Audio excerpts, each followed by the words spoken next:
It's a disease that affects millions of women, and many of them likely don't have a diagnosis. It's called endometriosis, and March is the awareness month for that disease. Tonight, we're hearing from one woman who says her pain was dismissed for years until she finally got answers. WECT's Ariana Bertolotti sat down with a woman diagnosed with endometriosis. Ariana, she says it was frustrating going years without the help she desperately needed. Yeah, that's right, Fran. Casey Berna said she got fed up going to doctor after doctor and even started doubting herself and her symptoms.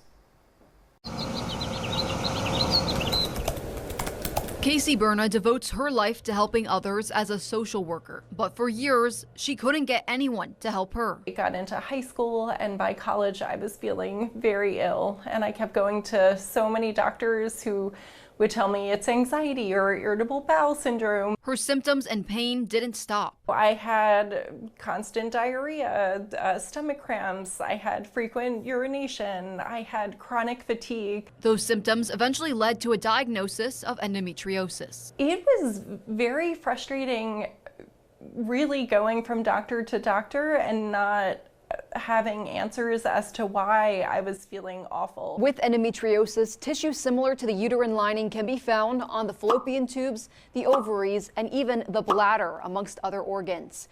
But doctors can't diagnose it with a snap of their fingers. On average, it takes 4 to 11 years to diagnose. It's not something that necessarily shows up on a blood test. It's not going to show up on our pap smear. It really relies on women explaining their symptoms and their health care provider understanding the disease and being able to recognize that these symptoms do correlate with this disease. The excess tissue from endometriosis causes chronic inflammation, which is a primary source of pain. But it's often mistaken for menstrual cycle cramps, which is why awareness is so important. The more we can raise public awareness, the more women have the information to really advocate for themselves and empower themselves. And learning to trust your body. We go from doctor to doctor and are told that nothing's wrong. It has a profound impact on our association with our body, our trusting our body. We just spend so much time feeling invalidated. Now, after years of searching for answers, Berna became a patient advocate, making sure other women get the help she didn't at first.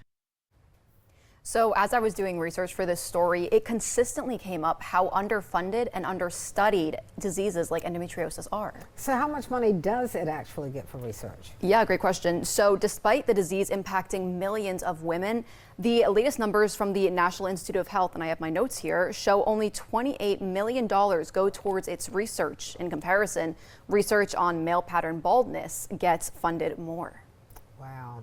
Wow. Isn't that interesting? That's very interesting. And not to mention the amount of money, insurance, of course, sometimes included, women trying to get a diagnosis on what's causing the pain, discomfort, or the other symptoms of endometriosis until they finally get diagnosed. And one of the reasons why March is Advocacy Month and Awareness Month, so people need to know more about it. Exactly, so that's what we're hoping to do. Well, so glad that Ms. Berna shared her story.